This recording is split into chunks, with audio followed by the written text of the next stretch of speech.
جس پہ حد لگتی ہو اور حد لگنے پر کسی کی سفارش آئے اس کی بھی ممانعت کی گئی ہے. ایک عورت جو تھی اس کا نام کیا تھا، ایک عورت فاطمہ کا چوری کا معاملہ آپ صلی اللہ علیہ وسلم کی خدمت میں پیش کیا گیا. وہ خاندان بہت اونچا اور بانا ہوا تھا. انہوں نے سوچا کہ اگر اس پر حد جاری ہو گئی تو ہماری سخت بےزتی ہوگی، بے عزتی ہو جائے گی، ہمارا ناک کٹ جائے گا، معاشرے میں کوئی جو ہے وہ مقام ہمارا نہیں رہے گا. اس عورت کی سفارش کے لیے حضرت اسامہ بن زید کو آپ صلی اللہ علیہ وسلم کی خدمت میں بھیجا گیا. حضرت اسامہ جو تھے زید بن حارث جو تھے ان کے بیٹے تھے، اور آپ صلی اللہ علیہ وسلم کو پتہ ان دونوں سے بہت محبت تھی، باپ اور بیٹے سے. تو آپ سے جب حضرت اسامہ آئے انہوں نے سفارش کی تو آپ صلی اللہ علیہ وسلم کہتے غصے سے آپ کا چہرہ سرخ ہو گیا. تو آپ نے یہ الفاظ بولے، فرمایا اتشفعوا فی حد من حدود اللہ، کیا تم نے اللہ کی حدود کی مقررہ حدود میں سفارش کرتے ہو؟ اس کو مذاق سمجھ رکھا ہے. فرمایا اس ذات پاک کی قسم جس کے قبضے میں میری جان ہے، لو ان فاطمۃ بنت محمد صلی اللہ علیہ وسلم سرقت لقطمت یدها، اگر محمد کی بیٹی فاطمہ بھی چوری کا ارتکاب کرتی تو اس کا ہاتھ بھی کاٹ دیا جاتا.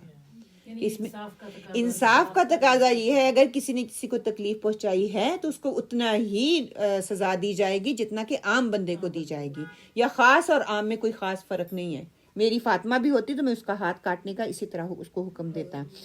اس کے بعد جو کہتے ہیں وہ عورت جو فاطمہ تھی اس نے توبہ کی اور توبہ کی درخواست کی. پھر آپ نے فرمایا کہ توبہ جو ہے تب اللہ، اللہ کے سامنے توبہ کرو، میرے سامنے توبہ نہیں کرو. کہ اللہ کی حدود کو پامال کرنے کے لیے میرا رتبہ بڑھا ہے تو تم نے سفارش کے لیے بھیج دیا جو میرا ویک پوائنٹ تھا، جس سے مجھے محبت تھی. دیکھیں کئی دفعہ ایسے بھی ہوتا ہے نا، ہمارے بچوں کو لا کے ممی کوئی بات نہیں کر دینا، اس اوکے، فلاں کی وہ میری فرینڈ ہے نا، فلاں غلط کام کر رہے ہیں تو اس کو جسٹس نہیں کریں، ان کی باؤنڈریز کلیئر کر دیں. دس از دا فیکٹ، یہ اس کی سزا ہے، یہ اس کے کانسیکوینسز ہیں. ہاں یہ آپ کہہ رہے ہو تو میں کر دوں گی، لیکن اللہ کی حدود یہاں پہ ٹوٹ رہی ہیں.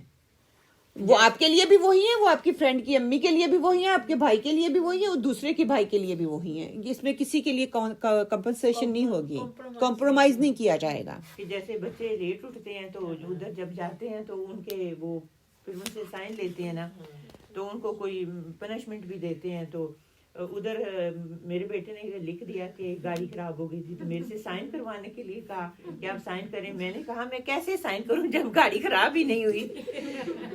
یہی چیزیں یہاں پہ اگر بچے کو نہیں روکیں گے تو بچے کو جھوٹ کی عادت پڑ جائے گی. تو میں نے کہا کہ تو اپنے ساتھ مجھے بھی ڈبوتا ہے، کیونکہ جھوٹ جو ہے وہ منافقت ہے نا، جھوٹ منافقت ہے.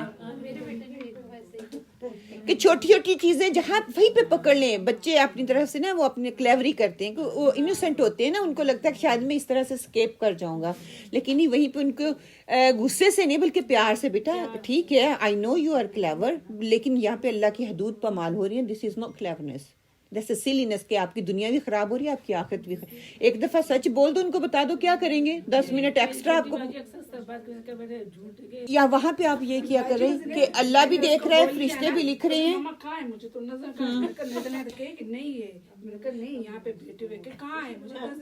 آپ ایسا کریں نا، آپ ان کو بولیں کہ دیکھیں ممی وضو کر رہی ہیں اینڈ آپ بھی وضو کریں، let's see who can do the better way. اس طرح سے ان کا وضو بھی ہو جائے گا، وہ اپنے طریقے سے بہت اچھے طریقے سے وضو کر کے آپ کو دکھائیں گے. اس کے لیے ایک طریقہ ہے، حکمت تھوڑی چاہیے. آئی نو بچے آج کل کے ماشاءاللہ سے بہت کلیور ہیں. پھر آگے حدیث میں آتا ہے، ایک اور حدیث میں آتا ہے کہ جس کسی کو اس قسم کی سزا ملے اس پر لعنت نہ کرو، اسے برا بھلا مت کہو، بلکہ یوں کہو کہ اللہ تعالیٰ تمہاری توبہ قبول کرے. ہمارا معاشرہ جو ہے نا، کسی کو اگر سزا مل جاتی ہے تو اس کو ایکسیپٹ نہیں کرتا. اب اسی کے آگے جو ہے سبحان اللہ، اللہ تعالیٰ کی سبحان اللہ، واقعی اللہ کی ذات پہ رشک آتا ہے کہ ان اللہ تعالیٰ نے ایک سزا دی دوسروں کے فائدے کے لیے، جب سزا ہو بھی جاتی ہے وہ بھگت آتا ہے. پھر وہ یہ کہ اس کو برا بلا نہ کہ وہ اپنی سزا کے لیے کمپنسیٹ کر آیا ہے جو اس نے برا عمل کیا.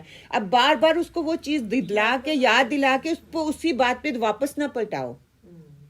اس نے مجھ سے معافی مانگ لی، اس نے اس کے جو گناہ تھا، اس کی سزا تھی، وہ بھگت کے آ گیا، اب وہ نارمل بندہ ہے، آپ لوگوں کی طرح ہے. اچھا کیا ہے، آپ صلی اللہ علیہ وسلم نے فرمایا لعن اللہ من اولا محدثا، جو گناہ گار مجرم کو پناہ دیتا ہے اس پر اللہ کی لعنت ہو. بہرحال مجرم کو بچانے کی کوشش کرنا بذات خود ایک قبیح فعل ہے. جب تک کہ مجرم کو قرار واقعی سزا نہ دی جائے جو اس نے جو کیا ہے. معاشرے میں امن و امان قائم نہیں ہو سکتا جب تک کہ مجرم کو اس کی سزا نہ دی جائے. یہ غلط فہمی میں ہم ہیں کہ مجرم ہے دھناتے پھریں اور ہم کہیں کہ دوسروں کی جانیں اس سے محفوظ ہیں, اس کے کانسیکوینسز دیکھ رہے ہیں, جہاں دل کرتا ہے کسی کو گولی مار دی, جہاں دل کرتا ہے کسی کو تھپڑ مار دیا, جہاں دل کرتا ہے اس پہ اپنا قبضہ جما لیا. یہ اس لیے کیونکہ کوئی شریعت کا قانون جو ہے وہ نافذ نہیں ہے. ہاتھ کاٹنے کی سزا لوگوں کو اس کے شر سے بچانے کے لیے دی اور توبہ کے بعد اس فرد کو دوبارہ اس معاشرے کا فرد بنانے کے لیے اللہ سبحانہ تعالیٰ نے حکم دے دیا سبحانہ اللہ کہ پہلے اس کا ہاتھ کاٹا کیونکہ اس نے غلط کام کیا, پھر اس کو اسی معاشرے کا فرد بنانے کے لیے تاکہ اس کی اہمیت اس کو دی جائے, اس کو بار بار اس چیز پہ جو ہے وہ تکرار کر کے اس کو نیچا نہ دکھایا جائے. پھر آگے اللہ تعالیٰ کہتے ہیں واللہ عزیز حکیم, اللہ تعالیٰ غالب اور حکمت والا ہے, اس کا کوئی حکم حکمت سے خالی نہیں ہے. اگر اس کو اسی طرح چھوڑ دیا جاتا وہ دوسرے لوگوں کے لیے مصیبت کا باعث بنتا. اب اس نے سزا بھگت لی ہے. کئی دفعہ دیکھیں جب وہ جیل سے ہو کے آتے ہیں تو کتنے وہ مطلب کہ نیک بدلے ہوئے انسان ہوتے ہیں کہ غلطی کر لیا ہے. کوئی انسنٹ بندہ بھی کبھی شیطان کے ہاتھوں چڑھ کے کوئی غلط کام کر سکتا ہے, اور کئی دفعہ دیکھیے چھوٹی نہیں بڑے بڑے کام کر جاتا ہے طیش میں غصے میں ہی, ہے نا.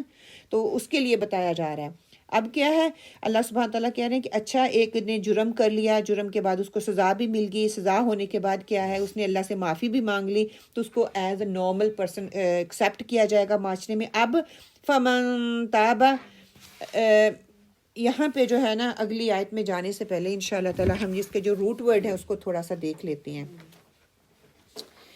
روٹ ورڈ کیا ہے؟ وسارق, کے خفیہ طور پر کسی ناحق چیز کا لینا. سین را کاف سرق سے ہے, کسی چیز کو محفوظ جگہ سے مخصوص مقدار میں لینا. چوری چھپے سننے کی کوششیں کرنا, سنگن لینا, یہ بھی جو ہے سارق میں آ جاتا ہے. اور سفید ریشم جو ہے یہ بھی اس میں آ جاتا ہے. ایدیہما, اس میں کیا ہے کہ یا دال یا یدی سے ہے, ہاتھ مارنا, کسی پر احسان کرنا, کسی کام کو شروع کرنا. حامی اور مددگار کے لیے بھی آتا ہے. اولیاء اللہ کو عید اللہ کہا جاتا ہے, جو اولیاء اللہ جس کو ہم سمجھتے ہیں نا ان کو بھی یہ جو ہے یدا ان کے لیے بھی ہر لفظ جو ہے وہ استعمال کیا جاتا ہے. جزاؤن, کافی ہونا, کسی چیز کا بدلہ دینا, کسی کے احسان کے بدلے میں اس قسم کا احسان کرنا, پوری جزا جو ہے اس کے لیے بھی یہ لفظ استعمال ہوتا ہے. پلیز آپ پیچھے بات نہیں کریں.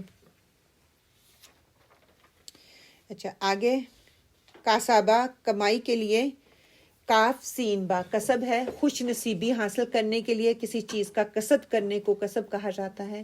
ایسا کام جس سے انسان اپنی ذات اور اس کے ساتھ دوسروں کے فائدے کے لیے جو کام کرتا ہے اس کو کسب کہا جاتا ہے. نیک اور بد اعمال کا بدلہ لینا, اس کے لیے بھی کسب استعمال ہوتا ہے. واللہ الف لام ہا, اللہ, الہ کے لیے. الہ کا لفظ ہر معبود پر بولا جاتا ہے, خواہ معبود برحق ہو یا معبود باطل. الہ کہتے ہیں اپنی خواہشات کو بھی ہم الہ کہتے ہیں, اس کے لیے بھی یہ بولا جاتا ہے. اللہ سے محبت کے لیے بھی بولا جاتا ہے. پردے میں چھپ جانا, اس کے لیے بھی الہ لفظ استعمال ہوتا ہے. معبود در حقیقت ایک ہی ہے جس کی عبادت کی جاتی ہے. پھر کیا ہے کہ عزیز زبردست ہے. عین زازا, عزت سے, کہ ایسی حالت جو انسان کو مغلوب ہونے سے محفوظ رکھے. سخت زمین کے لیے بھی بولا جاتا ہے. عزت کا لفظ حمیت اور غلط کے لیے بھی بولا جاتا ہے. غلط خواری میں استعمال ہوتا ہے. کسی کو عزت بخشنا اس کے لیے بھی آتا ہے. کسی پر غالب آ جانا اس کے لیے بھی آتا ہے. کسی چیز کا نادر اور کامیاب ہونا اس کے لیے بھی آتا ہے. ان ساری چیزوں کے لیے جو ہے یہ لفظ استعمال کیا جاتا ہے. اب ہم نے سورہ المائدہ کی آیت 38 سے کیا سیکھا کہ چوری کرنا گناہ کبیرہ ہے. مرد عورت کے لیے چوری کی مساوی سزا ہے. مرد ہو یا عورت دونوں کے برابر ہے, ان کو سزا دی جائے گی. یہ نہیں کہا جائے گا یہ عورت نے کیا یا مرد نے کیا. پھر چوری کا جرم ثابت ہونے اور شرائط پوری ہونے پر ایک ہاتھ کاٹنے کی سزا ہے. ترکاری, پھل, گوشت, پکا ہوا کھانا, قحط میں ہاتھ کاٹنے کی سزا نہیں, جو ہے اس میں جو ہے سزا نہیں, اس پہ حد نہیں لگے گی. 2 عادل گواہوں کی موجودگی ضروری ہے اگر کسی پہ حد لگانی ہے. اعتراف جرم کرنے کے بعد بھی مکر جانے والے کا ہاتھ نہیں کاٹا جائے گا بلکہ اس کا معاملہ جو ہے وہ اللہ پر چھوڑ دیا جائے گا. ٹھیک ہے. پھر صحیح بخاری کی حدیث میں آتا ہے کہ عروہ بن زبیر نے بیان کیا، ان سے عمرہ نے اور ان سے ام المومنین حضرت عائشہ رضی اللہ نے بیان کیا کہ نبی کریم صلی اللہ علیہ وسلم نے فرمایا چور کا ہاتھ 1/4 دینار پر کاٹ لیا جائے گا۔ سبحان اللہ، کہ مطلب چوری کو پرموٹ نہیں کرنا چاہیے، کچھ بھی ہو چوری چوری ہی ہوتی ہے۔ پھر کیا ہے، نکالم من اللہ، کہ چوری کی سزا معین بلا امتیاز جو ہے وہ دی جائے گی۔ اللہ کی شریعت حکمت اور رحمت پر مبنی ہے۔ اللہ تعالیٰ کسی پہ غضب نہیں کرتا، کسی کو سزا اس لیے دیتا ہے تاکہ دوسرے اس سے محفوظ رہیں، کہ ایک کو فائدہ دینے، کسی کو نقصان، ایک انسان دوسروں کے لیے زیادہ نقصان کا باعث بنتا ہے، اگر اسی کو سزا دے دی جائے تو زیادہ کو جو ہے اس سے فائدہ حاصل ہو سکتا ہے۔ پھر آج ہم نے کیا سیکھا کہ اسلامی سزائیں عدل اور انصاف پر مبنی ہیں، اس میں کوئی یہ نہیں کہ کسی کو دے دی کسی کو نہ دی، ہر ایک جو گناہ کرے گا اس کو اتنی ہی سزا دی جائے گی۔ مجرموں پر رحم کرنے سے معاشرہ میں بد امنی پھیلتی ہے۔ اگر ہم رحم کریں گے، اگر کسی نے آج کسی کا زنا کیا، ہم دیکھ رہے ہیں نا، تو وہ کیا ہے، ہر کسی کو شے مل گئی۔ کسی نے آج جرم کیا، ڈکیتی کی، اس کو سزا نہیں ملی تو وہ دھڑا دھڑ سب کے گھروں میں جا رہے ہیں، سب کو مطلب کہ اس کو اگر ہم اس کو اس پہ رحم کریں گے، کہ کہتے ہیں نا کسی نام انوسنٹ بچی کا زنا کر دیا گیا، بیچارہ کسی کا بیٹا ہے، کسی کا باپ ہے، ٹھیک ہے، کسی کا بھائی ہے، لیکن اس نے کرتے ہوئے نہیں دیکھا تھا کس بچی ہی، وہ بھی کسی کی بیٹی تھی۔ اگر ایک کو لٹکا دیا جائے، اس کو رجم کی سزا دی جائے، اگر کسی کا خاوند کرتا ہے، آگے ہم پڑھیں گے، ٹھیک ہے، ایک گھر میں رکھی ہوئی ایک باہر کسی کے ساتھ کر رہا ہے، اس کو سزا اگر کوڑے نہیں دیے جائیں گے تو وہ کیا ہے، اس کا سلسلہ چلتا جائے گا، اس کو دیکھا دیکھی دوسرے لوگ بھی کریں گے، معاشرے میں بگاڑ پیدا ہوگا۔ پھر امن و امان کو یقینی بنانے کے لیے شرعی سزاؤں کا نفاذ جو ہے اس کو جو ہے نافذ کرنا چاہیے، اس سے گریز نہیں کرنا چاہیے۔ ٹھیک ہے، انشاءاللہ تعالی آگے جو ہے، چلیں آپ لوگ اس کا ترجمہ میرے ساتھ پڑھ لیں، میں ریپیٹ کرتی ہوں تو آپ میرے پیچھے ریپیٹ کریں۔ فمن، تو جو کوئی، تابا، توبہ کرے، من بعدی، بعد، ظلمہی، اپنے ظلم کے، وَأَصْلَحَ، اور وہ اصلاح کرے، فَإِنَّ، تو بے شک، اللہ، اللہ، یتوب، وہ مہربان ہوگا، علیہ، اس پر، ان، بے شک، اللہ، اللہ، غفور، بہت بخشنے والا ہے، رحیم، نہایت رحم کرنے والا ہے۔ اب با محاورہ ترجمہ، کہ جو شخص اپنے گناہ کے بعد توبہ کر لے اور اصلاح کر لے تو اللہ سبحانہ و تعالیٰ رحمت کے ساتھ اس کی طرف لوٹتا ہے، یقیناً اللہ تعالیٰ معاف فرمانے والا اور مہربانی کرنے والا ہے۔ اچھا، فمن تاب بعد ظلمہ، جس نے ظلم کیا یعنی کہ چوری کرنے کے بعد توبہ کر لی، یا کوئی گناہ کرنے کے بعد توبہ اس نے کر لی، وہ اصلح، اور اپنے آپ کی اصلاح کر لی، اپنے آپ کو سدھار لیا، یعنی کہ اللہ سے جو اب اس نے سابقہ گناہ کیا ہے اس سے اللہ تعالیٰ سے معافی مانگ لی، اور آئندہ نہ کرنے سے وہ باز آ جائے، اس کا ارادہ کر لے کہ جو توبہ کی شرائط ہیں اس پہ وہ پورا اترے، تو کیا ہوا، فَإِنَّ اللَّهَ يَتُوبُ عَلَيْهِ، تو اللہ تعالیٰ جو ہے اس کی توبہ کو قبول فرما لیتے ہیں، کیونکہ ان اللہ غفور رحیم، اللہ تعالیٰ جو ہے بخشش کرنے والے ہیں، مہربان ہیں۔ پھر اپنی مہربانی جب کرتا ہے اللہ تعالیٰ، یہاں پہ غفور کا لفظ آتا ہے مغفرت سے نا، مغفرت کیا جانے والا، مطلب کہ غفر کر دینا، گناہوں کو ڈھانپ دینا، اس گناہ پر سزا نہ دینا، اس کو کہتے ہیں کہ ایسے صاف کر دیں جیسے ہم ربر کے ساتھ کسی چیز کو صاف کرتے ہیں، کہ بالکل ہاں اریز کر دیتے ہیں اللہ سبحانہ تعالیٰ، اس پہ پھر اس گناہ کی معافی نہیں ہوتی، کہ شرمندگی رب کے سامنے تو شرمندگی اس نے کی ہے، لیکن لوگوں کے سامنے وہ اس کی اصلاح جو ہے کہ واقعی اس نے جو ہے اس گناہ سے معافی مانگ لی ہے، تو وہ ہمارے سامنے نظر آئے، تو پھر جو ہے انسان کو جو ہے معاف کر دیا جائے گا۔ پھر فرمایا علم تعلم، آیت نمبر 46 یہاں سے شروع ہو رہی ہے، میں 40 شروع ہو رہی ہے، انشاءاللہ 39 کو جو ہے ہم یہاں پہ کمپلیٹ کر لیتے ہیں۔ ومن تاب، تاب جو ہے کیا ہے، تا واو با توب سے ہے، لفظی وضاحت میں گناہ کے باحسن وجوہ ترک کر دینا، کہ اس کا پر گناہ کو جانتے بوجھتے ہوئے اس کو ترک کر دینا، اعتراف جرم آئندہ نہ کرنے کا یقین کرنا، توبہ کرنے والا ترک کے گناہ کر کے عمل صالح کرنے والے کو جو ہے وہ توب کرتا ہے، وہ اپنی گناہوں کی معافی مانگتا ہے، توبہ سے ہے۔ ظلم ہی وا لام میم، ظلم سے روشنی کا مدعوم ہو جانا، مدم ہو جانا، جہالت کو بھی ظلم کہا جاتا ہے، شرک کو بھی ظلم کہا جاتا ہے، فجور کو بھی کہا جاتا ہے، تاریکی کے لیے بھی یہی لفظ استعمال ہوتا ہے، کسی چیز کو اس کے مخصوص مقام پر نہ رکھنا اس کے لیے بھی ظلم آتا ہے، کسی کو کسی کا حق نہ دینا اس کے لیے بھی یہ استعمال ہوتا ہے۔ وَأَصْلَحَ صاد لام ہا، صلاح سے فساد کا متضاد جو ہے درست کر لینا، با ترتیب، اس کے لیے بھی آتا ہے۔ صالح علیہ السلام یعنی کہ پیغمبر کا نام جو ہے وہ بھی اسی سے ہے۔ پھر رحیم آتا ہے رحمیم، رحم سے، عورت کا رحم احسان کرنا، رقت اور شفقت کا معاملہ کرنا۔ رحیم اسماء الحسنہ کے جو ہے نام اللہ تعالیٰ کے، اس میں بھی آتا ہے۔ رحمت الہی، اس کے لیے بھی یہ لفظ جو ہے استعمال کیا جاتا ہے۔ آیت نمبر 39 سے ہم نے کیا سیکھا کہ گناہ کے بعد توبہ کر لینے والے اور اپنی اصلاح کرنے والے کو اللہ تعالیٰ معاف کر دیں گے، کہ جو گناہ کرنے کے بعد توبہ کر لے گا، اپنی اصلاح کر لے گا، توبہ کی شرائط کو پورا کر لے گا، اللہ تعالیٰ اس کے گناہوں کو معاف فرما دیں گے۔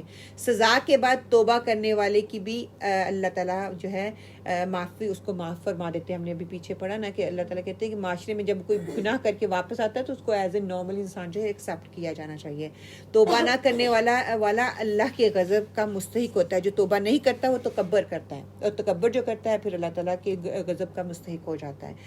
اچھا، سورہ المائدہ میں ہم نے کیا سیکھا کہ گناہوں کی توبہ جو ہے وہ کیسے ہوتی ہے۔ گناہ کے بعد سچی توبہ کر لی جائے، نیکوکاروں کے لیے اللہ کی معافی ہے۔ اصل نیکی گناہ کے بعد جو ہے وہ توبہ کرنے میں ہی اصل نیکی ہے۔ اس آیت سے ہم نے کیا سیکھا کہ کسی کو سزا پانے اور توبہ کرنے کے بعد ماضی کا تانا نہیں دینا چاہیے۔ کل تو ایسا تھا، کل تو سکارف نہیں پہنتی تھی، کل تو بایا نہیں پہنتی تھی، کل تو بال بڑے ڈائی کیے ہوئے تھے، رنگ برنگیاں کرتی تھی، کل تو بوائے فرینڈ رکھا ہوا تھا۔ اس کو آج پہ معاملہ کرو۔ کل بوائے فرینڈ تھا تو اس نے توبہ کر لی تو اللہ تعالیٰ نے اس کو ہدایت کی توفیق دے دی، آج وہ 5 وقت کی نمازی ہے، آج پورا حجاب اور سقاف کرتی ہے۔ تو کل پہ بار بار ریفلیکٹ نہیں کرو، اس کے کل کو تانے نہ، اس کے کل کے تانے نہ دو۔ ہاں، اس نے برا عمل کیا، اللہ تعالیٰ نے توفیق دی تو آج وہ آپ کو ڈفرینٹ رخ میں نظر آ رہی ہے نا۔ اپنی اصلاح پر خاص توجہ دینی چاہیے، نہ کہ دوسروں کی طرف بھی ہونی چاہیے، لیکن ہمارا کیا ہے، ہمارا معاملہ دوسروں کی طرف زیادہ ہے، اپنے اوپر کم ہے۔ جی، اللہ کی بخشش شرمندہ ہونے اور معافی مانگنے سے ملے گی، ایسے نہیں مل جائے گی۔ پہلے میں شرمندہ ہوں گی، توبہ کی شرائط کو پورا کروں گی، پھر کیا ہے، معافی اللہ سے مانگوں گی، تو رو کے اللہ تعالیٰ سے معافی مانگے، اللہ تعالیٰ معاف فرما دیں گے۔ گناہ کا ارتکاب ہو جائے تو فوراً رجوع الی اللہ کرنا چاہیے، نہ کہ تکبر کا معاملہ کرنا چاہیے۔ ٹھیک ہے، انشاءاللہ تعالیٰ اگلی آیت جو ہے، اللہ سبحانہ وتعالیٰ آیت نمبر 40 میں کہتے ہیں الم تعلم ان اللہ لہ الملک السماوات والارض، کہ اللہ تعالیٰ بے شک جسے چاہتا ہے وہ بخش دیتا ہے۔ علم، آپ میرے ساتھ ترجمہ کر لیں، علم کیا نہیں، تعلم آپ نے جانا، ان بے شک، اللہ لہو اس کے لیے ہے، ملکو بادشاہت، السماواتی آسمانوں کی، والارض اور زمین کی، یعذب وہ عذاب دیتا ہے، من جسے، یشاء وہ چاہتا ہے، ویغفر اور بخش دیتا ہے، لیمن جسے، یشاء وہ چاہتا ہے، واللہ اور اللہ تعالی، علی اوپر، کلی ہر، شیئن چیز کے، قدیر خوب قدرت رکھنے والا ہے۔ با محاورہ ترجمہ، کیا تجھے معلوم نہیں کہ اللہ سبحانہ و تعالیٰ ہی اس کے لیے زمین اور آسمان کی بادشاہت ہے، جسے چاہے سزا دے اور جسے چاہے معاف کر دے. اللہ تعالیٰ ہر چیز پر قدرت رکھتا ہے. کہ یہاں پہ اللہ سبحانہ تعالیٰ کی قدرت بتائی جا رہی ہے کہ اللہ سبحانہ تعالیٰ جس کو چاہتا ہے اس کو معاف فرما دیتا ہے. ایک شعر ہے نا، کہتے ہیں کہ اس دل پر اللہ کی رحمت ہو جس دل کی یہ حالت ہوتی ہے، ایک بار خطا ہو جاتی ہے 100 بار ندامت ہوتی ہے. کہ جو انسان بار بار گناہ اور خطا کرنے کے بعد بار بار ندامت کے آنسو روتا ہے تو اللہ تعالیٰ اس کو جو ہے وہ معاف فرما دیتے ہیں. بے شک اللہ جسے چاہے بخش دے. کہ کیا تو نہیں جانتا کہ زمین اور آسمان ساری کی ساری بادشاہت جو ہے وہ اللہ سبحانہ تعالیٰ ہی کے لیے ہے. وہ کل قادر ہے، وہ قادر مطلق ہے. یعذب من یشاء، جسے چاہے سزا دے دے اور جسے چاہے اس کو بخش دے. چون چرا کرنے کی کوئی گنجائش ہے ہی نہیں کہ میرے لیے سزا ہے یا میرے لیے نہیں. اللہ تعالیٰ کی حکمت، جس کو چاہتا ہے وہ بلند مقام دے دیتا ہے، جس کو چاہتا ہے وہ معاف فرما دیتا ہے، جسے چاہتا ہے اس کی سزاؤں کو پکڑ لیتا ہے، جسے چاہتا ہے اس کی سزاؤں پہ اس کو معاف بھی فرما دیتا ہے. یہ تمام کا تمام قانون جو ہے وہ اللہ سبحانہ تعالیٰ کی حکمت پر مبنی ہے. وہ یغفر لمن یشاء، وہ جسے چاہتا ہے معاف بھی کر دیتا ہے. معاف کرنے پر اس کی پوری قدرت ہے. کسی چھوٹے بڑے یا جن، انسان، ملائکہ، کوئی بھی ہو، جس کو چاہے وہ اس کو معاف فرما دے. واللہ علی کل شیء قدیر، کلی مطلب کہ اللہ تعالیٰ ہر چیز پر قدرت رکھتا ہے. کلی اختیار اس کے پاس ہے. پوری کی پوری سزا اور معافی کا جو اختیار ہے اللہ کے سوا کسی انسان کے پاس نہیں ہے. اس کی مخلوق میں کسی کو اس پہ کوئی اعتراض نہیں ہونا چاہیے کہ اللہ تعالیٰ نے اس کو کیوں معاف کیا، مجھے نہیں معاف کیا. ہمیں نہیں پتا، معافی ہم نے اللہ سے مانگنی ہے، ہمیں نہیں پتا ہماری معافی ہوئی ہے یا نہیں ہوئی. لیکن کہتے ہیں نا کہ معافی اللہ سبحانہ تعالیٰ معاف فرما دیتے. اللہ تعالیٰ اس انسان کو پسند فرماتے ہیں جو کہ گناہ کرنے کے بعد دوبارہ لوٹ کر اللہ سبحانہ تعالیٰ کی طرف پلٹتا ہے. سبحان اللہ. لفظی ترجمہ کیا ہے؟ ملک جو ہے میم لام کاف ملکیت، جس کو ہم کہتے ہیں ملک سے ہے. بادشاہی، اونٹ یا بکری جو آگے چرے اس کے لیے بھی آتا ہے. موت کا فرشتہ، اس کے لیے بھی ہم استعمال کرتے ہیں یہ لفظ. انصاف کے دن کا حاکم ہونا، اس کے لیے بھی یہ لفظ استعمال ہوا ہے قرآن میں. قیامت کے دن کا بادشاہ ہونا، سیاست کا مالک اور غلاموں کا مالک، ان سب کے لیے جو لفظ ہے میم لام کاف ملک روٹ سے ہی جو ہے استعمال ہوتا ہے. السماواتی، سمو سین میم واو سے ہے. ہر شے کا بلائی حصہ، بارش کے لیے استعمال ہوتا ہے. دور سے کسی چیز کا بلند شکل میں ظاہر ہونا، اس کے لیے یہ لفظ جو ہے استعمال ہوتا ہے. پھر یشاء شین یا حمزہ کے لیے آتا ہے کہ وہ چیز جس کا علم ہو سکے. موجود چیز کو شے کہا جاتا ہے. وہی ہوتا ہے جو رب العالمین چاہے. شیء کہ اللہ کی چاہت سے جسے چاہتا ہے ہو جاتا ہے. مشیت اور ارادے کے لیے بھی یہ لفظ جو ہے وہ استعمال کیا جاتا ہے. کلی، کاف لام لام کل سے ہے کہ کسی شے کو یکجا کر دینا. وارث اور مورث کے لیے بھی یہ لفظ استعمال ہوتا ہے. انسان کے چلنے سے عاجز ہو جانا، اس کے لیے یہ لفظ استعمال ہوتا ہے. زبان کا کلام سے عاجز ہو جانا، اس کے لیے بھی یہی لفظ استعمال ہوتا ہے. کسی سواری کا تھک جانا، سینے کا اگلا حصہ، اس کے لیے بھی کلی کا یا کل لفظ جو ہے وہ استعمال ہوتا ہے. قادر، قاف دا را سے کہ قدرت رکھنا، قوت کا ہونا، کسی کو قدرت عطا کرنا. تقدیر الہی کے لیے بھی یہی لفظ استعمال ہوتا ہے. قدر ہم کہتے ہیں نا، قدر اللہ، اللہ کی قدر. پھر جو اقتدائی حکمت کے مطابق جو چاہے کر سکے اور اس میں کوئی کمی پیشی نہ کرے، اس کے لیے بھی یہی لفظ جو ہے وہ استعمال ہوتا ہے. سورہ المائدہ آیت 40 میں ہمارے سیکھنے کے نکات کیا ہیں کہ جزا اور سزا کا اختیار صرف اور صرف اللہ سبحانہ و تعالیٰ کے پاس ہے. اللہ کا خوف نیکی کی بنیاد ہے کہ اگر ہمارے دلوں میں اللہ کا خوف آ جاتا ہے تو یہ نیکی کی بنیاد ہے، انسان کو نیکی کی طرف لے کے جاتی ہے. عبداللہ بن مقسم کہتے ہیں کہ میں نے سیدنا عبداللہ بن عمر کو دیکھا، وہ آپ صلی اللہ علیہ وسلم کی نقل اتار رہے تھے. آپ صلی اللہ علیہ وسلم نے فرمایا، اللہ تعالیٰ آسمانوں اور زمینوں کو اپنے ہاتھوں میں پکڑ لے گا اور کہے گا میں اللہ ہوں. پھر انگلیوں کو کھولے گا اور بند کرے گا اور کہے گا میں بادشاہ ہوں. پھر آپ صلی اللہ علیہ وسلم دائیں بائیں جھومنے لگ گئے، حتیٰ کہ میں نے دیکھا کہ ممبر بھی ہچکولیاں کھانے لگ گیا، اور مجھے یہ وہم ہونے لگا کہ یہ آپ صلی اللہ علیہ وسلم کو گراہی نہ کہیں گرا ہی نہ دے.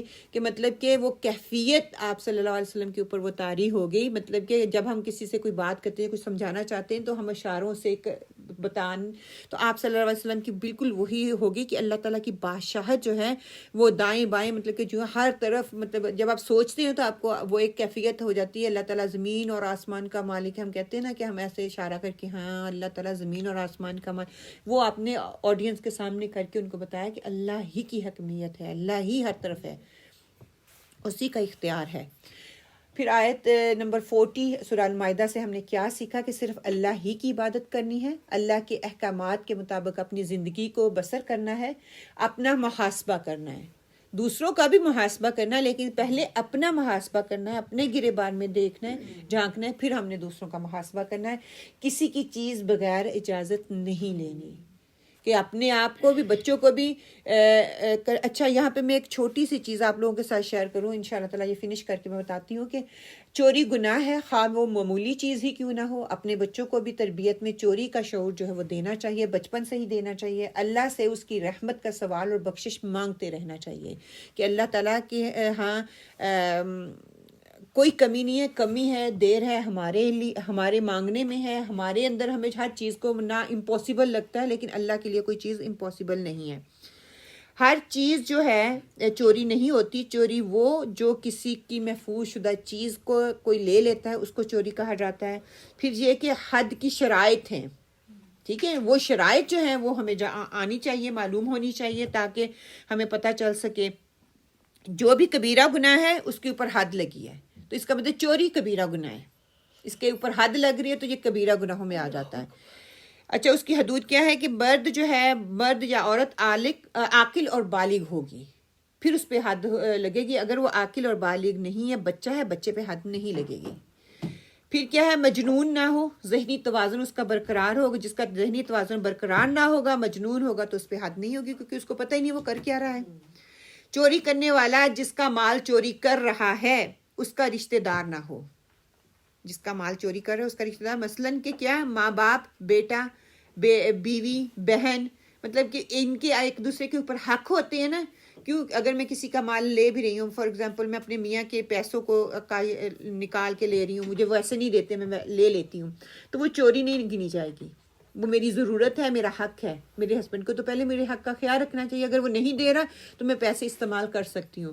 باپ کا بیٹے پہ حق ہے، اگر باپ بیٹے کے پیسوں میں سے لے لیتا ہے تو اس پہ حد جاری نہیں ہوگی.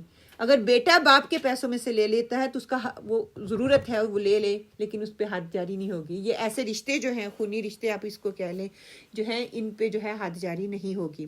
پھر کہتے ہیں کہ چور کی ملکیت کا شبہ ہو کہ کہیں یہ جو ہے کہ مال کس کا ہے. فار ایگزامپل کوئی کام کرنے والا مزدور ہے، میں اس کی مزدوری نہیں دے رہی، وہ میرے مال میں سے چوری کر لیتا ہے، وہ اپنی مزدوری ہی لے رہا ہے. مطلب کہ کوئی ایسی چیز جس میں شبہ ہو پھر اس پہ حد جاری نہیں کی جائے گی. یا محفوظ شدہ چیز پر چوری کرنے پر حد لگائی گئی ہے. کہتے ہیں کہ حرام مال پہ بھی چوری نہیں ہے. کسی نے شراب اٹھا کے کوئی لے گیا نا تو اس پہ حد نہیں ہوگی، 5 لاکھوں کا لے جائیں. کوئی سود کا مال پڑا ہوا تھا اس پہ جو اٹھا کے لے گیا اس پہ حد نہیں ہے. حلال مال پہ حد، اس لیے کہ وہ حرام ہے. غلط طریقے جو چوری ہوتی ہے اس کا تو اپنا ایمان کیا پڑا ہے حدیث میں کہ اس کا ایمان ہی نہیں ہوتا جب وہ چوری کر رہا ہوتا ہے. اس کو حلال حرام سے تو ہے ہی نہیں. اب میں جا کے کہوں بھی میری شراب کی دکان تھی، میری تو ساری دکان ہی لوٹ کے لے گیا، تھی وہ شراب کی، اس پہ کوئی حد نہیں لگے گی، نہ چوری کرنے والے پہ نہ تمہیں، بیکاز کام ہی غلط تھا.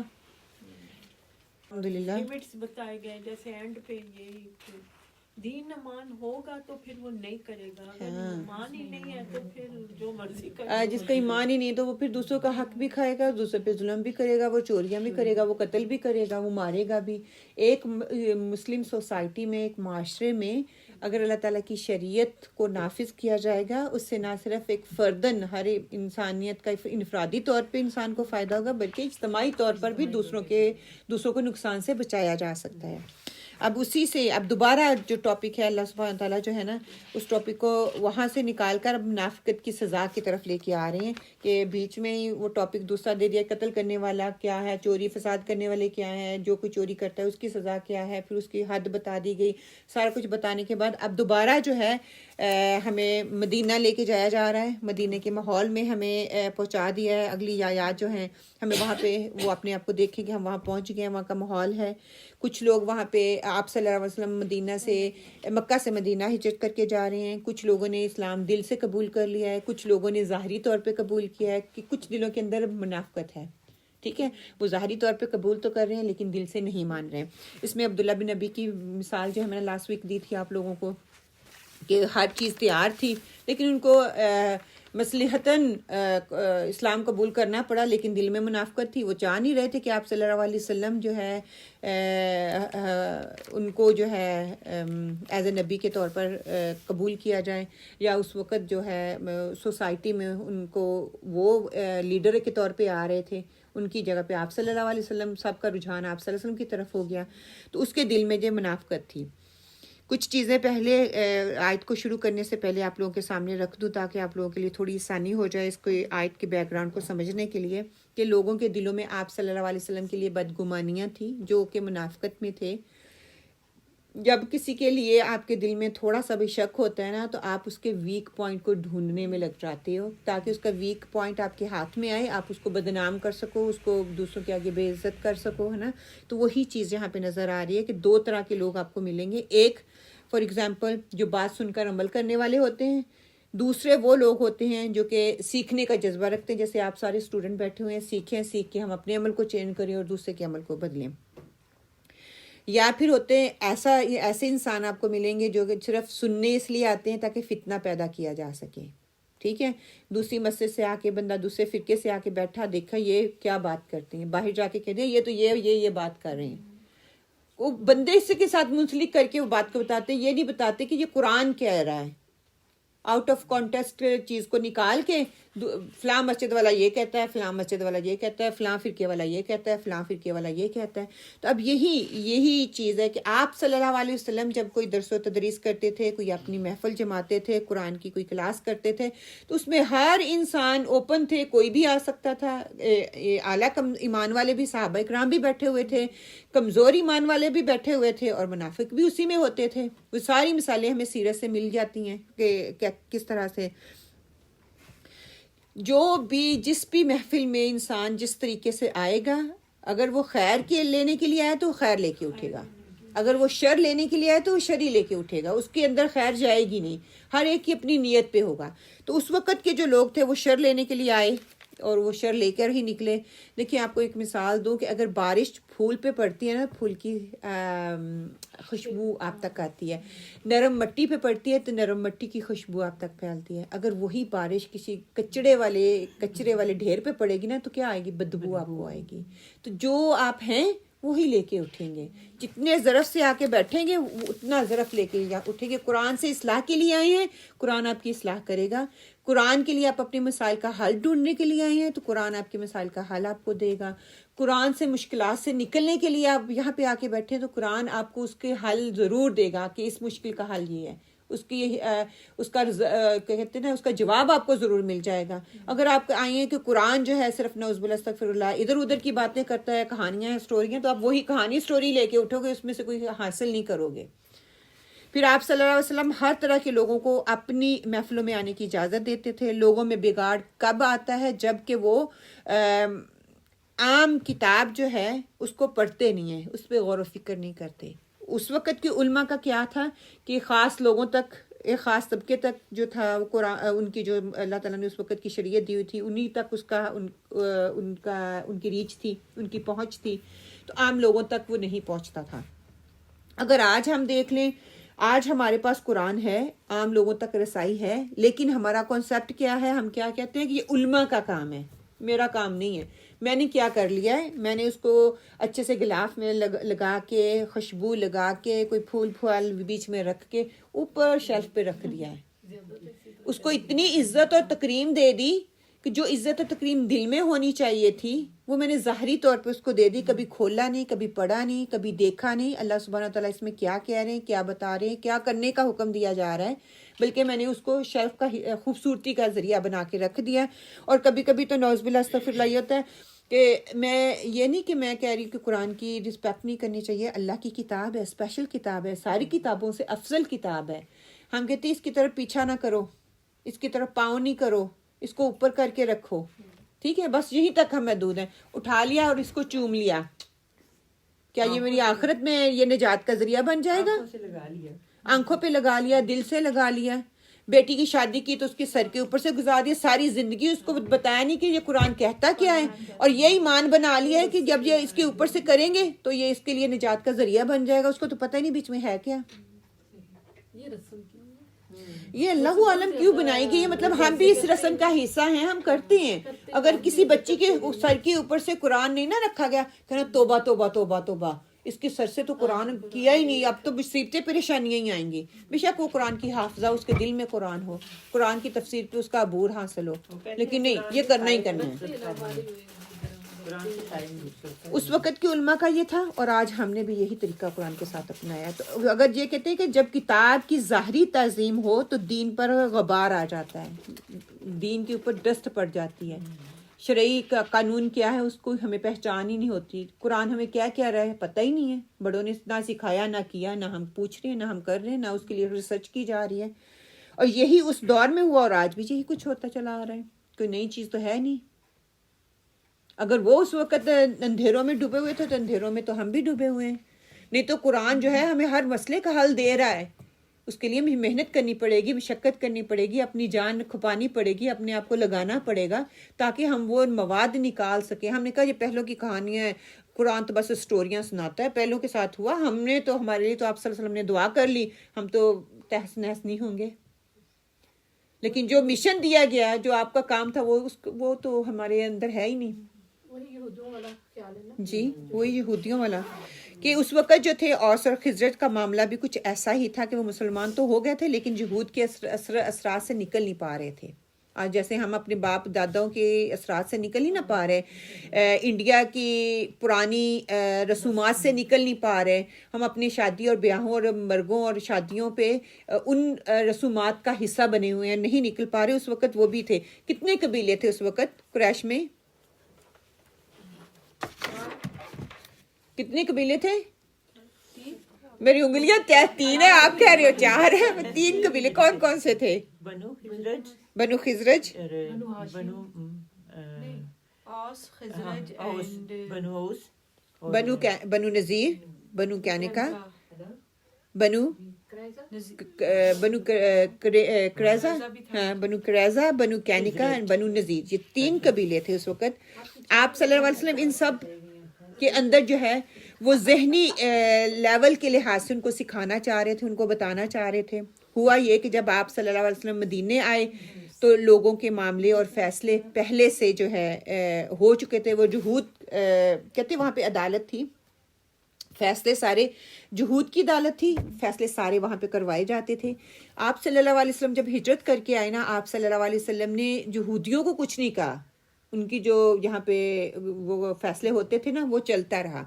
آپ صلی اللہ علیہ وسلم نے ایک اپنی عدالت قائم کی جہاں پہ وہ فیصلے کرتے تھے، وہ جو کہ عدل و انصاف پہ فیصلے کیے جاتے تھے۔ اس آیت کا بیک گراؤنڈ یہ ہے کہ جب وہ آپ صلی اللہ علیہ وسلم نے وہ عدالت، ان کو نہیں منع کیا، اپنی عدالت قائم کی۔ جب اپنی عدالت بنائی، مسلمانوں کو پورا حق ملا، پورا آ گیا کہ ٹھیک ہے فیصلے یہاں پہ ہوں گے۔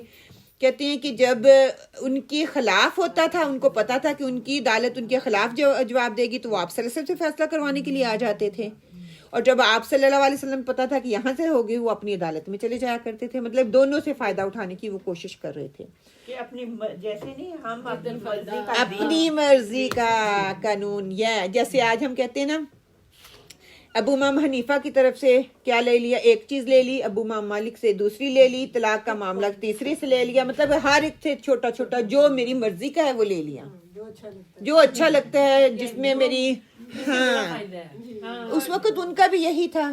اچھا چاروں امام کی اپنی جگہ اہمیت ہے، چاروں امام جس کو فالو کرو پھر آل دا وے پھر فالو کرو۔ ابو امام حنیفہ کو ماننے والے تو ان کے سارے احکامات کو لو، سخت ہیں یا تنگ ہیں یا کھلے ہیں. جہاں پہ چھوٹ ملتی ہے وہاں پہ آپ کے لیے چھوٹ ہے, جہاں پہ تنگ ہے وہاں پہ آپ کے لیے تنگی ہے, حد لگتی ہے. ایک امام ابو حنیفہ کو فالو کر رہے کسی ایک بات پہ تو پھر اس آپ پہ یہ لاگو ہوتا ہے کہ پھر ہر چیز انہی کی فالو کریں. پھر یہ نہیں کہ تھوڑی تھوڑی ٹاپک لے لی, جہاں پہ سہولت دکھی وہاں پہ چلے جائیں. ہاں محمد کی لے لی, جی جی, امام شافعی کی. یہاں پہ کیا تھا کہ آپ صلی اللہ علیہ وسلم جو معاملات عدالت میں پیش کیے جاتے آپ ان کی رہنمائی کرتے, عدل و انصاف پہ فیصلہ کرتے تھے.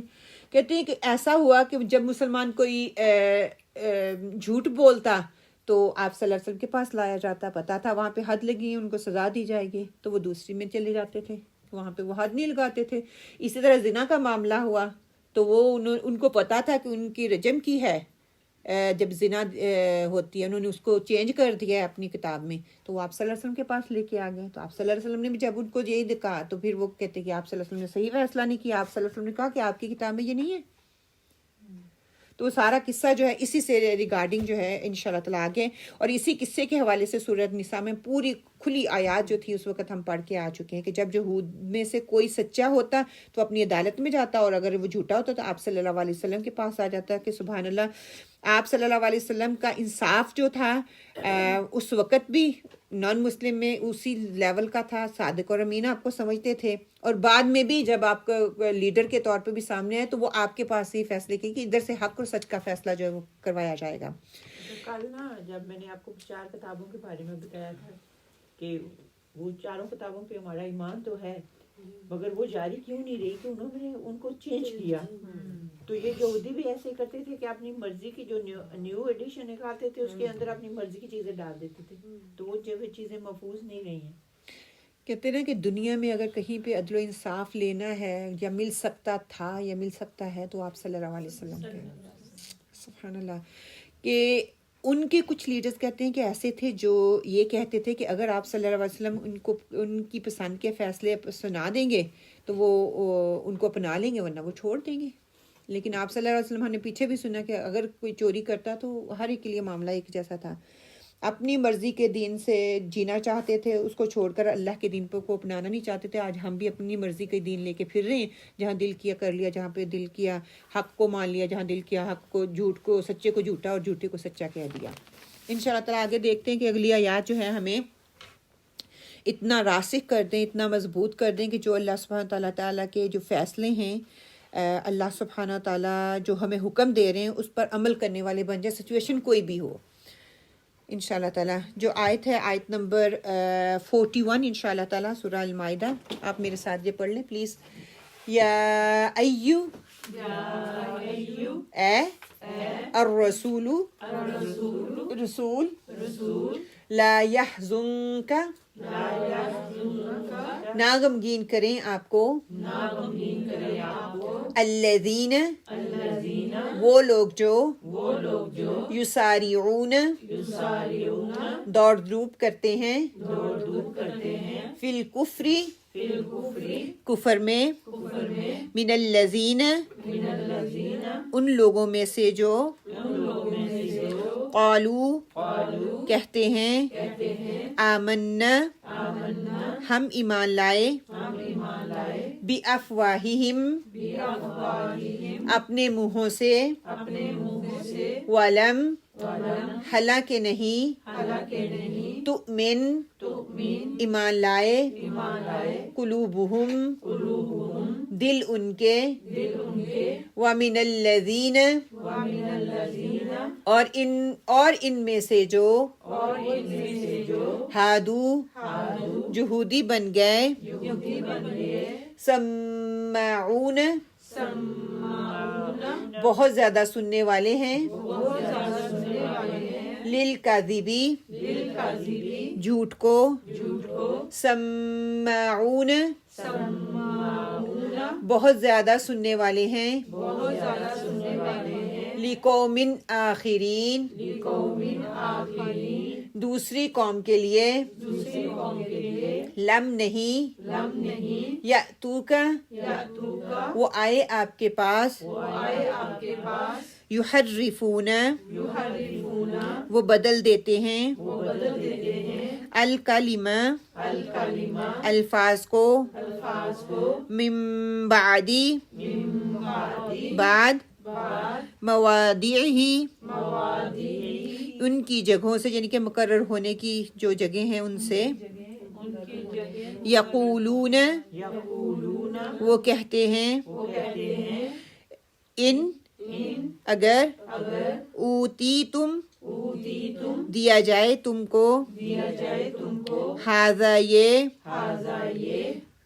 فخذوہ تو لے لو اسے، وَإِن اور اگر لم نہ تؤتوہ تم دیے جاؤ اسے، فاحذروا پس بچو، ومن اور جو کوئی یردی ارادہ کرے، اللہ فتنتہ اس کی آزمائش کا، فلن تو ہرگز نہیں، تملکا آپ مالک ہو سکتے، لہو اس کے لیے، من اللہ اللہ سے، شیئن کسی چیز کے، اولئک یہی لوگ ہیں، الذین وہ جو، لم نہیں، یورد چاہا، اللہ اللہ نے، ان کے، یطہر وہ پاک کرے، قلوبہم ان کے دلوں کو، لہم ان کے لیے، فی الدنیا دنیا میں، خزیٌ رسوائی ہے، وَلَهُمْ اور ان کے لیے، فی الآخرۃ آخرت میں، عذاب عذاب ہے، عظیم بہت بڑا۔ با محاورہ ترجمہ، اے رسول صلی اللہ علیہ وآلہ وسلم آپ ان لوگوں کے پیچھے نہ کڑیے جو کفر میں سبقت کر رہے ہیں، خواہ وہ ان منافقوں میں سے ہوں جو زبانی تو ایمان کا دعویٰ کرتے ہیں لیکن حقیقتاً ان کے دل با ایمان نہیں، اور یہودیوں میں سے کچھ لوگ ایسے ہیں جو غلط باتیں سننے کے عادی ہیں اور ان لوگوں کے جاسوس ہیں جو اب تک آپ کے پاس نہیں آئے، وہ کلمات کی اصلی موقع کو چھوڑ کر انہیں متغیر یعنی کہ بدل کر پیش کرتے ہیں، کہتے ہیں کہ اگر تم یہی حکم دیے جاؤ تو قبول کر لینا، اور اگر یہ حکم نہ دیے جاؤ تو الگ تھلگ رہنا، اور جس کا خراب کرنا اللہ کو منظور ہو تو وہ آپ کے لیے خدائی ہدایت میں سے کسی چیز کا مختار نہیں، اللہ تعالیٰ کا ارادہ ان کے دلوں کو پاک کرنے کا نہیں، ان کے لیے دنیا میں بھی بڑی ذلت اور رسوائی ہے اور آخرت میں بھی ان کے لیے بڑی سخت سزا ہے۔ اللہم لا تجعلنا منہم۔ کہ کھلے الفاظ ترجمہ ہی جو ہے ہر چیز کی وضاحت کر رہا ہے کہ جو دل کو نہیں بدلنا چاہتا، دل کو اپنے آپ کو بدلنا نہیں چاہتا تو اللہ تعالیٰ بھی اس کو نہیں بدلیں گے۔ یہاں پہ جو ہے اللہ سبحانہ تعالیٰ جو ہے آپ صلی اللہ علیہ وسلم سے مخاطب ہیں، یا ایھا اللہ، یا ایو جو ہے حرف ندا ہے، آپ صلی اللہ علیہ وسلم کی تعظیم کے لیے آپ کو تعظیم کے ساتھ بلایا جا رہا ہے، نہیں تو یا ایو کہنے کی ضرورت نہیں تھی، اور رسول بھی کہا جا سکتا ہے، اے رسول، لیکن یا ایھا کہہ کے آپ صلی اللہ علیہ وسلم کو تعظیم دی جا رہی ہے، بتایا جا رہا ہے کہ اے رسول صلی اللہ علیہ وسلم آپ غم نہ کریں، کہ آپ کو وہ لوگ غم زدہ نہ کریں جو دوڑ کر کفر میں کیے جا رہے ہیں، دوڑ کے دوسروں کے حق تلفی کیے جا رہے ہیں، دوڑ کے آپ کی محفلوں میں تو آتے ہیں لیکن فتنے کے لیے، من الذین قالوا آمنا بافواہہم، اور ان لوگوں میں سے جنہوں نے محض زبانی طور پر کہا کہ ہم ایمان لائے، ان کا کہنا دل سے نہیں تھا، منہ سے ہی ہے۔ یہاں پہ تھوڑا سا ہم اپنے اوپر بھی ریفلیکٹ کر لیں کہ ہم کیا ہیں، کہ ہم صرف زبانی اقرار کرتے ہیں یا ہم واقعی دل سے ایمان لے کے آتے ہیں۔ جب کوئی ایسا اللہ تعالیٰ کا حکم آتا ہے تو ہم کیا کہتے ہیں، میں نہیں کروں گا، میرے لیے مشکل ہے، میرے حالات ایسے نہیں ہیں، میری فیملی مجھے اجازت نہیں دیتی، میرے بچے مجھے اجازت نہیں دیتے۔ لیکن کیا ہے کہ یہاں پہ اللہ کا حکم ہے، وہاں پہ فیملی بچوں کو نہیں دیکھا جائے گا، پھر اللہ کے حکم کی جو ہے تابعداری کی جائے گی۔ میں کل سن رہی تھی لیکچر، اس میں یہ بتا رہے تھے کہ ہم میں اور صحابہ رضی اللہ عنہ میں کیا فرق تھا کہ انہوں نے جب سنا انہوں نے کہا سمینا واطعنا، نو کوسچنز نتھنگ. لیکن ہم جو ہے نا ہمارے وہ کہتے ہیں نا کہ ہم ایسے لوگ ہیں کہ ہمیں بلانا پڑتا ہے، آؤ سیکھو دین کو، سیکھو یہ سیکھو وہ سیکھو. ہم نے قبول نہیں کیا، دل سے قبول نہیں کیا. اس لیے ہم لوگ نا کیونکہ ہم ان جیسے بننا چاہتے ہیں لیکن ان جیسے نہیں ہیں، ان جیسے ہم نہیں ہیں. جو تھے نا ان کا ایمان جو تھا نا وہ ایکسٹرا آرڈنری تھا. لیکن ان کو ہم فالو کر سکتے ہیں، ان کے جیسا نہیں، ان کے جیسا بننے کی کوشش کر سکتے ہیں. اللہ کا جو حکم آتا ہے تکلیف کے باوجود سمینا واطعنا، لے لیں. یہ تھا حالات میرے اپوزٹ رخ میں جا رہے ہیں، سمینا واطعنا، اللہ کا حکم ہے میں نے اس کو لینا ہے. اس کے لیے کیوں؟ کیونکہ ہمیں ایک تو علم کی کمی ہے اور خاص طور پہ دین کا علم نہیں ہے. اگر کسی کے پاس دین کا علم ہے تو وہ صرف کتابی اور باتوں والا ہے، اس کی اپنی اوپر ریفلیکٹ ہونے والا نہیں ہے. جس کے اپنے اوپر علم ریفلیکٹ ہوتا ہے نا، اس کی باتیں جو ہے دوسروں کے دلوں پہ اثر کرتی ہیں. کیوں؟ کیونکہ اس کے اپنے عمل میں ہوتا ہے، وہ اچھے طریقے سے آپ لوگوں کے دلوں تک وہ جو بات کو پہنچا سکتا ہے. آپ کے عمل میں وہ چیز اتر جاتی ہے.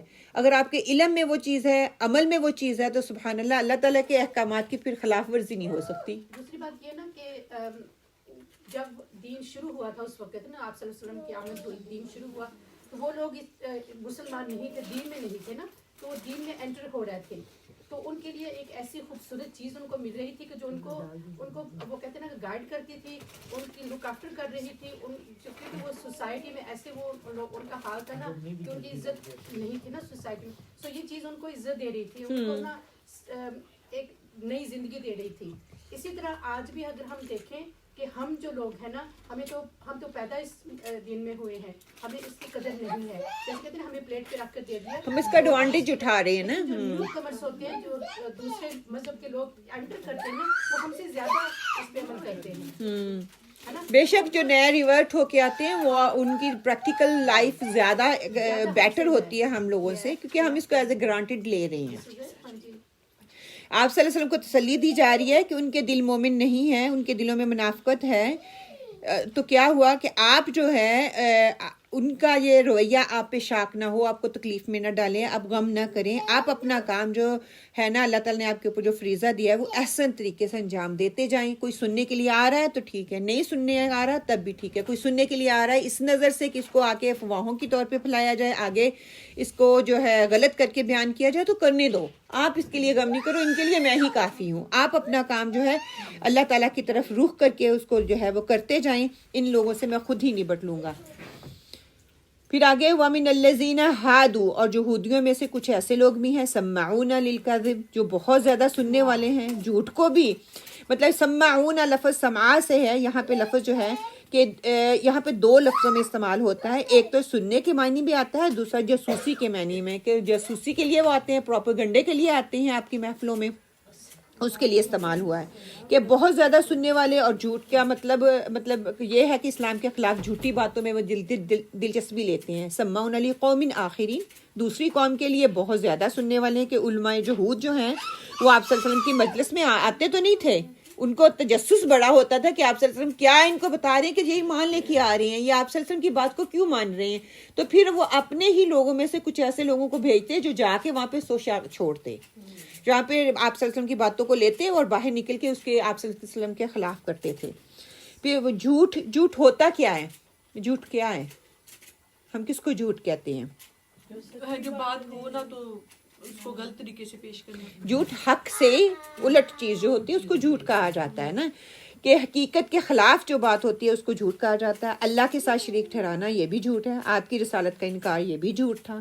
اور حق کو پسند نہیں کرتے، اس کو قبول نہیں کرنا، یہ بھی جھوٹ میں آ جاتا ہے. کہ جو حق چیز ہے اس کو وہ لیتے نہیں ہیں جو صحیح چیز ہے.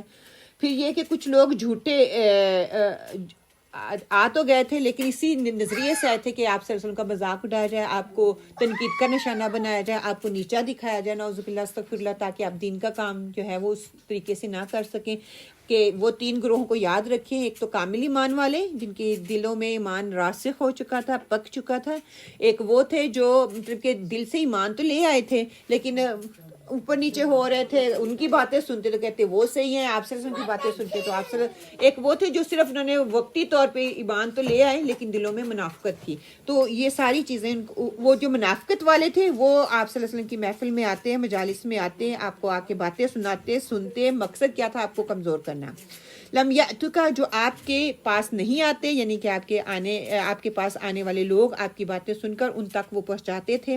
پھر وہ جو پہنچانا تھا وہ کسی بھی طریقے سے ہو سکتا ہے. میں چھوٹی سی ایکٹیویٹی یہاں پہ آپ کے لوگوں کے ساتھ کروں اگر مجھے ٹائم ملتا ہے تو پھر دیکھنا کہ کیسے بات پہنچتی ہے. میں کروانا چاہوں گی ایکچولی انشاءاللہ تعالیٰ. مجھے یہ فنش ہو جائے تو پھر میں آپ کو بتاتی ہوں. یحرفون الکلمہ من بعد مواضعہ، کہ کلام الہی کو اپنے موقع سے تبدیل کر دیتے ہیں. موقع محل جو ہوتا تھا، جس موقع اور کانٹینٹس میں بات کی جا رہی تھی اس کو ختم کر کے اپنے ہی طریقے سے بات جا کے دوسروں کے سامنے رکھتے ہیں. آج ہم بھی ایسے لیتے ہیں نا کہ کسی اور کانٹیکسٹ میں بات کی جا رہی ہے، چھوٹی سی بات لی، تھوڑے کسی کا کلپ نکال کے تو اس کو بدنام کرنا شروع کر دیا، اس کو ٹویسٹ کر دیا. ٹھیک ہے، ہو سکتا ہے میں کوئی یہاں پہ ایسی حدیث پڑھوں جس کا مفہوم وہ نکلتا ہو، الفاظ ایز اٹ از میں استعمال نہ کروں آسانی کے لیے تاکہ آپ کو وہ چیز سمجھ آ جائے. میرا وہ کلپ نکال لیا جائے اور دوسروں میں مجھے بدنامی کا سبب بنا دیا جائے، یہ تو اپنے پاس سے باتیں کر رہی ہے. ٹھیک ہے، تو یہ وہ باتیں کرتے تھے کہ جو آپ صلی اللہ علیہ وسلم وہاں پہ کرتے تھے اس چیز سے نکل کے جو ہے دوسری اس کو تبدیل کر دیتے. جو حرفونہ، تحریف کرنے کو کہتے ہیں نا، تبدیل کر دینا. اور تبدیلی دو طرح سے ہوتی ہے، لفظی بھی اور معنوی بھی. ہم پیچھے پڑھ چکی ہیں لفظی الفاظ کا ہیر پھیر، اور معنوی تفسیر میں آگے پیچھے جو اپنے من پسند کے جو ہے ترجمہ وہ جو ہے وہ نکال لینا. موعدی بعدی کہتے ہیں کہ کس جگہ کو کہتے ہیں. اس میں سے یہ پتہ چلتا ہے کہ قرآن کا اصل معنی جب تک ہمیں معلوم نہیں، اس کی تشریح ہمیں معلوم نہیں، اس کا روٹ ورڈ ہمیں معلوم نہیں، اس کا بیک گراؤنڈ معلوم نہیں، ہم قرآن کے ترجمے کو اچھے سے سمجھ نہیں سکتے.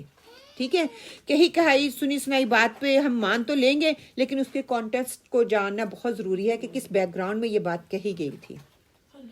پھر اب یہاں پہ وہ بات آتی ہے، جب وہ رجم کی بات ہوئی، سزا دینے کی بات ہوئی، تو ان میں سے کچھ لوگ جو تھے وہ آپ صلی اللہ علیہ وسلم کے پاس آئے، آپ سے فیصلہ لینے کا جو ہے فیصلہ لینا چاہا. تو اس پر کہتے ہیں کہ حضور پاک صلی اللہ علیہ وسلم کی خدمت میں جب وہ یہودی آئے مقدمے کے لیے حاضر ہوئے تو اس معاملے میں فیصلہ فرما دیجئے. تو آپ سے اس وقت کہتے ہیں وہاں کا یہودی، ان کا جو یہودی عالم ابن سوریہ اس کا نام آتا تھا، وہ بہت مانا ہوا تھا. آپ صلی اللہ علیہ وسلم نے اس سے پوچھا کہ تورات میں زنا کی سزا کیا ہے، اللہ تعالیٰ کیا حکم دیتے ہیں آپ کو. آپ نے خاص طور پر دریافت کیا کہ کیا وہاں اللہ تعالیٰ یہ نہیں کہا کہ اس کو سنسار کر دیا جائے. تو یہودی عالم نے انکار کر دیا. اس پر آپ نے تورات کا نسخہ جو منگوا کر یہودی کو پڑھنے کے لیے کہا کہ اب پڑھو یہ صحیح نسخہ جو ہے. جب وہ رجم کی آیت پر پہنچا تو چھپانے لگا، ادھر ادھر کی باتیں کرنے لگا. تو پھر اس پر انگلی رکھ کر اس کا اگلا پچھلا حصہ جو ہے اس نے چھپا دیا. تو وہاں پر پھر عبداللہ بن سلام کہتے ہیں وہاں پہ موجود تھے جو تورات کی بہت بڑے عالم تھے، انہوں نے ایمان کی دولت اللہ تعالیٰ نے پھر اس کو وہاں پہ عطا فرمائی تھی. تو انہوں نے کہا کہ رجم والی آیت کی نشاندہی کر دی جس پر یہودی بہت نادم ہوئے اور ان کی خیانت جو ہے وہ کھل کر سامنے آ گئی. کہ اللہ سبحانہ وتعالیٰ جب چاہتا ہے نا دوسروں کی خیانت، دوسروں کی پلاٹنگ، دوسروں کے ارادے آپ کے سامنے کر دیتا ہے اگر آپ خالص ہیں.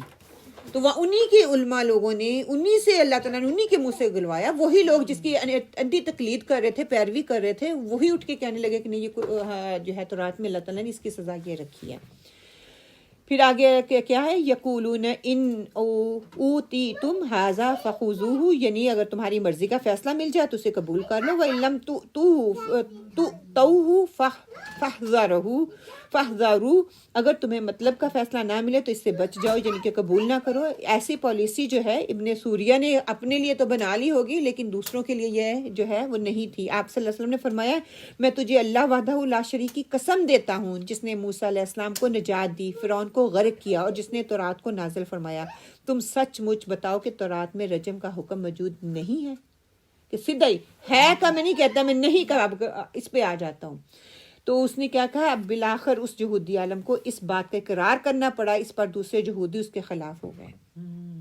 وہ اس لیے بھی کرتے تھے نا سادیہ کہ خود اپنا وہ جرائم کرنا ان کو چھپاتے تھے کیونکہ وہ سزا ان کو ان کے لیے بھی لاگو تھی نا وہ سزا, لیکن وہ خود جو بڑے وہ خود بچت تھے, بچنے کے لیے وہ ایسا کرتے تھے, ان کو سزائیں دیتے تھے. چھوٹے لوگ تھے ان کو سزا دیتے تھے, جو اپنے خود کو بچانے کے لیے وہ ایسا کرتے تھے.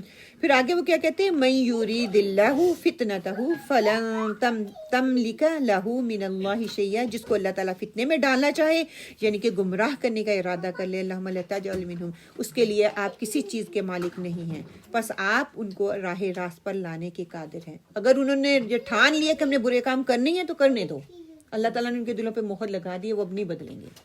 اولئک الذین لم یرد اللہ ان یطہر قلوبہم, یہی لوگ ہیں جن کے دلوں کو پاک کرنے کا ارادہ اللہ تعالیٰ ارادہ نہیں رکھتا. اللہم لا تجعل منہم, کہ یہود کی طرف اشارہ کیا جا رہا ہے کہ یہ ایسے لوگ ہیں جن کو اللہ تعالیٰ جو ہے ارادہ کیا ہوتا ہے, ارادہ دو طرح کے ہوتا ہے, ایک شرعین ارادہ ہوتا ہے, ارادہ کہ اللہ تعالیٰ جس چیز کو پسند کرتا ہے اس کا ارادہ کر لیتا ہے, ایک ہوتا ہے کونیہ جو اللہ تعالیٰ کی کائنات کے جو ہیں وہ اس کی طرف آ جاتا ہے کہ اللہ تعالیٰ جس کو چاہتا ہے اس کو اس کے لیے آسانیاں کر دیتا ہے, اس کے دل بدل دیتا ہے. ہم پیچھے پڑھ کے ختم اللہ علی قلوبہم وسمعہم, اللہ تعالیٰ نے ان کے دلوں کو جو ہے وہ ختم کر دیا, ان پہ مہر لگا دیا ہے. پھر کلا بل ران علی قلوبہم ما کانوا یکسبون, کہ اپنی بدکاری کی وجہ سے اللہ تعالیٰ نے ان کے دلوں میں زنگ کر دیے ہیں. پھر ایک اور جگہ قرآن پاک میں آتا ہے والذین جاہدوا فینا لنہدینہم سبلنا, جو ہماری طرف آنا چاہے ہم ضرور اس کے لیے سیدھے راستے اور رہنمائی کا راستہ نکالتے ہیں, جو نہیں آنا چاہتا پھر وہ اپنی چوائس پہ دوسرا راستہ اختیار کر رہا ہے. پھر آگے اللہ تعالیٰ فرماتے ہیں کہ اچھا یہ باطل پرست لوگوں کے دل جو ہیں وہ پاک نہیں کرتا, کیوں نہیں کرتا, لہم فی الدنیا خزی, کہ ان کے دلوں میں دنیا چھائی ہوئی ہے, دنیا کی رسوائی بھی ہے, ولہم فی الآخرۃ عذاب عظیم, ان کے لیے آخرت میں بھی اللہ تعالیٰ نے عذاب جو ہے وہ تیار کر رکھا ہے. دنیا میں رسوائی کیا ہے کہ اللہ تعالیٰ نے ان کے منافقت جو سب کے سامنے ظاہر کر دی, وہی لوگ جو ان کی اندھی تقلید کرنے والے تھے ان کے خلاف کھڑے ہوئے, یہ دنیا کی رسوائی, اور آخرت میں اللہ تعالیٰ کے حکم کو نہ ماننے کی وجہ سے جو سزا ملے گی. پھر ہے سماعون للکاذب, یہ لوگ جھوٹی باتیں سننے کے بڑے عادی ہیں, یا یہ کہ جھوٹوں کے لیے جاسوسی کرتے ہیں, جھوٹے جو ان کے علماء لوگ تھے ان کے لیے. اکلون للسحت, حرام خور بھی ہیں, نعوذ باللہ استغفر اللہ, وہ لوگ جو ہیں. فإن جاؤک فاحکم بینہم, اور اگر وہ آپ کے پاس تنازع لے کر آ جائیں تو آپ ان کے درمیان فیصلہ کر دیں. او اعرض عنہم, یا ان سے اعراض کریں, یہ آپ کی ثواب دیدی ہے, آپ کا فیصلہ ہے, جس کو آپ وہ پسند کریں, ورنہ جواب ان کو دے دیں. وَإِن تَعْرِضْ عَنْهُمْ, اگر آپ ان سے اعراض کا فیصلہ کریں گے, ان کے مقدمات کی سماعت کو پسند نہ کریں گے, تو پھر تفشیش کی کوئی بات نہیں ہے. اللہ تعالیٰ اب ان کو لیے واضح کر رہے ہیں آپ صلی اللہ علیہ وسلم کے, وہ آپ کے پاس فیصلے لے کے آتے ہیں, اگر یہ آپ کی چوائس ہے, کرنا چاہتے ہیں ان کے فیصلے کریں, اگر نہیں کرنا چاہتے تو اس میں آپ کی کوئی ثواب دیدی نہیں ہوگی کہ آپ نے ان کا فیصلہ کیوں نہیں کیا. فَلَن يَضُرُّكَ شَيْئًا, یہ لوگ آپ کا کچھ نہیں بگاڑ سکتے. وَإِنْ حَكَمْتَ, اور اگر ان کے مقدمات نپٹانا چاہیں, فَاحْكُمْ بَيْنَهُمْ بِالْقِسْطِ, تو آپ ان کے درمیان حق اور انصاف کی بنیاد پر فیصلہ کریں, اپنے دین اور شریعت کے احکام کی روشنی میں, ان کی حق پرستی میں جو ہے ان کے فیصلے کریں, ان سے ہٹنا نہیں ہے. ان اللہ یحب المقسطین, اللہ تعالیٰ انصاف کرنے والوں کو پسند کرتا ہے اور انصاف کرنے والوں سے محبت کرتا ہے. پھر آگے ساتھ ہی بتا دیا وَكَيْفَ يُحَكِّمُونَكَ وَعِندَهُمُ التَّوْرَاةُ, وہ لوگ آپ کو کیسے منصف بنائیں گے جبکہ ان کے پاس تورات موجود ہے. ان کے پاس بھی یہی حکم ہے, یہی فیصلے ہیں, لیکن وہ کرتے نہیں ہیں. فیہا حکم اللہ, جس میں اللہ تعالیٰ کے احکام موجود ہیں. مقصد یہ کہ اگر حق کا فیصلہ ان کو مطلوب ہی ہے, حق کا فیصلہ وہ کرنا چاہتے ہیں, تو اللہ تعالیٰ نے ان کو تورات میں یہ سارے جو قانون جو ہے وہ بتا دیا ہوا ہے. وہ حق پہ نہیں کرنا چاہتے تو آپ کے پاس آ رہی, شاید آپ ان کے لیے آپ ڈفرنٹ طریقے سے کوئی فیصلہ کر دیں جو کہ ان کے حق میں ہو. ثم یتولون من بعد ذلک, یہ لوگ ان احکام کو ٹال جاتے ہیں, ان سے روگردانی کرتے ہیں. وما اولئک بالمؤمنین, ان لوگوں میں ایمان کی کوئی رمق باقی نہیں ہے, کوئی ایمان کا کوئی ایک شائبہ تک باقی نہیں ہے, ان میں کچھ بھی خوف خدا نہیں ہے, وہ اللہ سے ڈرتے نہیں ہیں, وہ اللہ کی کتاب پر ایمان نہیں لاتے, وہ اللہ تعالیٰ کے احکامات کو نہیں مانتے, وہ اپنی زندگی میں ہی جینا چاہتے ہیں, اپنے فیصلے من مانے فیصلے کرنا چاہتے ہیں. تو اللہ تعالیٰ کہتے ہیں پھر میں جو ہے ان کا دائرہ اور وسیع کر دیتا ہے. وہ باطل پرست پہ نکلتے ہیں, وہ کفر کرتے ہیں, وہ شرک کرتے ہیں, اللہ کے احکامات کو وہ رد کرتے ہیں, اور وہ سمجھتے ہیں شاید یہ ان کا اپنا فیصلہ ہے تو اس وجہ سے وہ یہ کر رہے ہیں, بلکہ نہیں, اللہ تعالیٰ نے ان کے دلوں میں جو ہے وہ پردہ ڈال دیا ہے ان کو، کیونکہ ان کو ہے ہی نہیں کہ ہم جو ہے اس چیز سے نکلیں. اچھا آگے جو ہے ان آیات میں سے جو لفظی وضاحت کیا ہے، یحزن کا حزن، حزن سے ہے زمین کی سختی، غم کی وجہ سے جو بے قراری آ جاتی ہے اس کے لیے بولا جاتا ہے.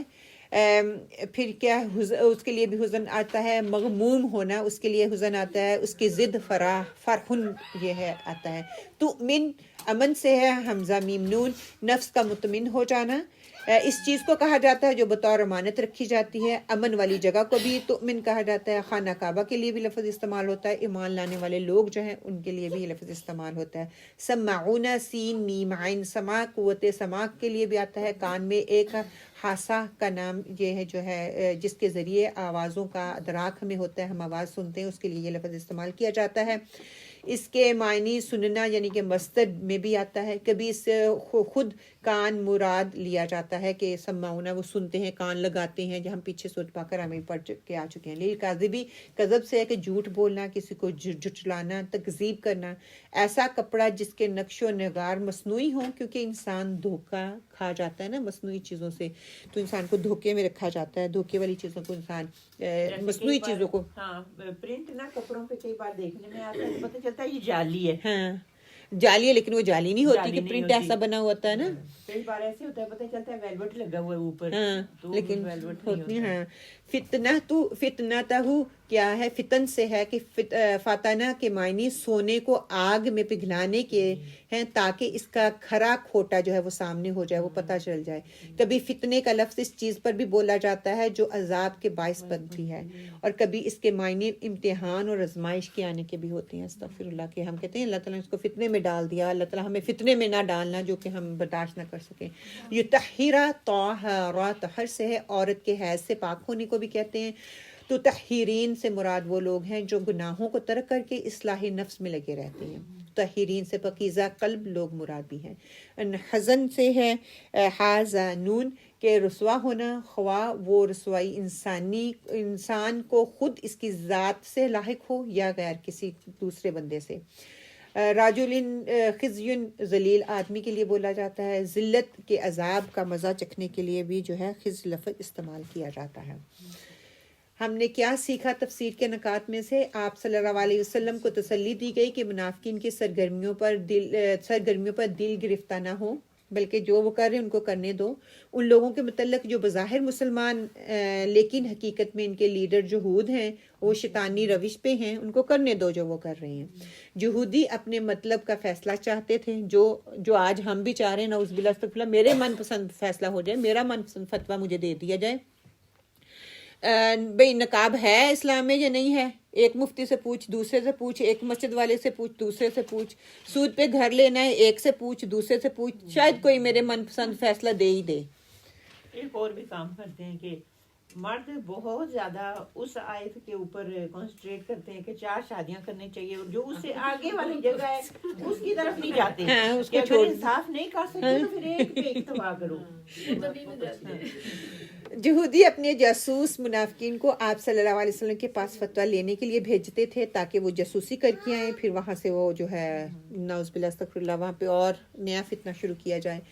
یہودیوں کی چال بازیوں پر اللہ سبحانہ تعالیٰ نے ان کو فتنے میں ڈال دینے کا فیصلہ کر دیا کہ یہ اپنی چالوں میں خود ہی مر جائیں گے، ان کو کرنے دو، آپ اپنا کام کرو. کہ جب آپ کو بھی لگے نا کوئی آپ کے خلاف کوئی سازش کر رہا ہے، ان کو کرنے دیں، کھلی چھٹی دے دیں، اپنا معاملہ اللہ کے ہاتھ میں دیں، اور آپ جس مقصد کے لیے نکلے ہیں، جو کام کرنے کے لیے نکلے، کرتے جائیں.